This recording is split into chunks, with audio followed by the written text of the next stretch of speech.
In the early 1940s, when ration books replaced grocery freedom and supply chains were stretched across oceans, American families learned very quickly that short-term thinking could mean hunger. Victory gardens were not hobbies. They were lifelines.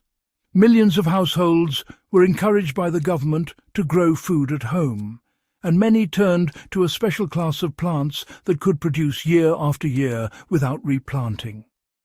These were perennial vegetables, often called tree crops by gardeners of the time because of their size, longevity, and reliability. Some of these plants stood taller than a man. Others spread underground, like living reservoirs of food. Once established, they could feed a family for 20 or 30 years. During the war, these crops became quiet heroes of backyard survival. Yet today, most people have never heard of them.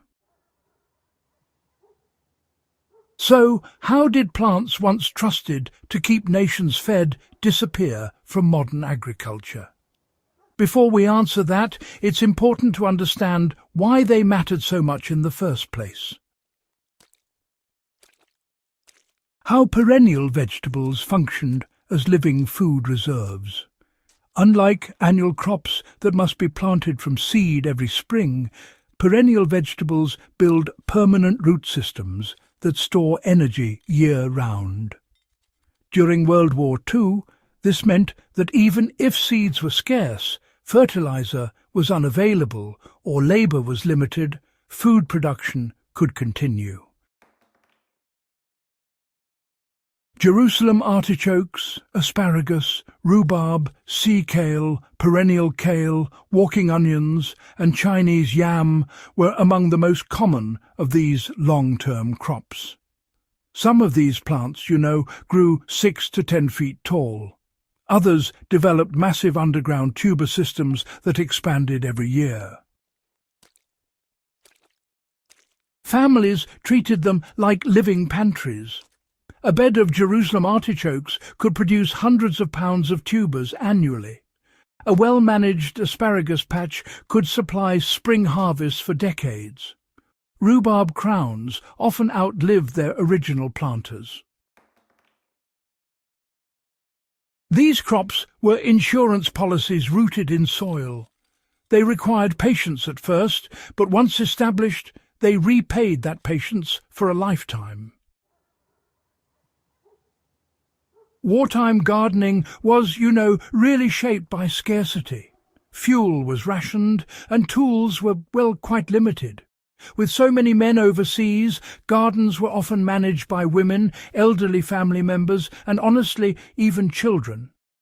Crops had to be reliable and forgiving, just to get by. Perennial vegetables actually fit this reality perfectly. They resisted drought because of their deep root systems, and they tolerated neglect, which was just so important back then. They bounced back from frost and survived temperatures well below freezing. Some even improved soil structure through their extensive root growth. For example, asparagus roots can penetrate 6 feet into the ground, accessing moisture long after the surface soil dries out. Jerusalem artichokes, they thrive in poor soils and resist pests. Walking onions are remarkable too. They reproduce without human help, forming new plants every season. These plants did not require constant replanting, tilling, or fertilizing. Once planted, they largely managed themselves. That independence made them priceless.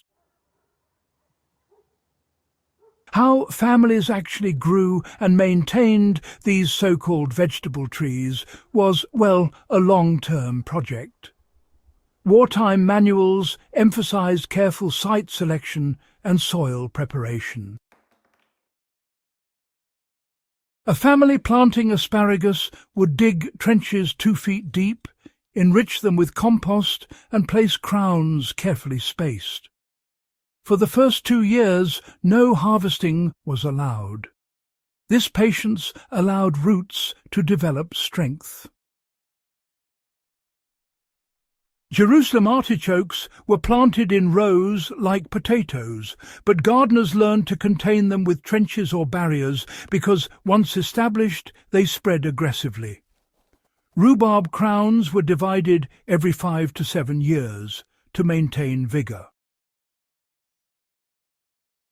Perennial kale was pruned like a shrub, encouraging branching growth. These practices created semi-permanent food systems. Gardens were planned in decades, not seasons.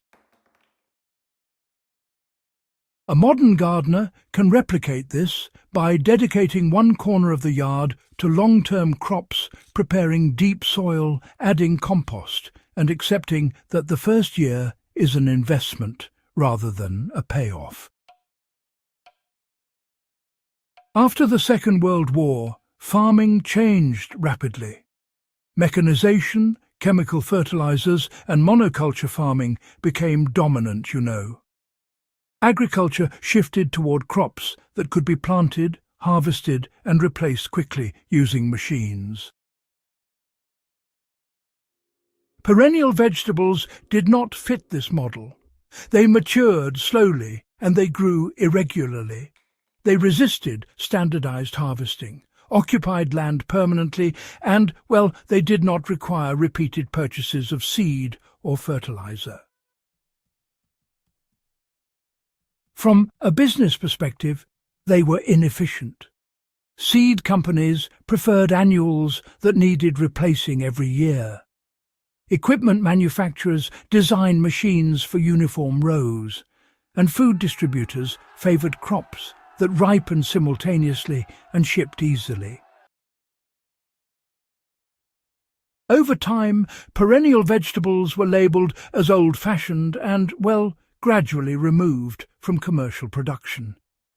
They survived only in private gardens, rural homesteads, and, seed-saving circles. When perennial vegetables vanished from mainstream agriculture, something fundamental was lost. We lost resilience. Annual monocultures, depend on supply chains. They depend on fuel. They depend on chemicals.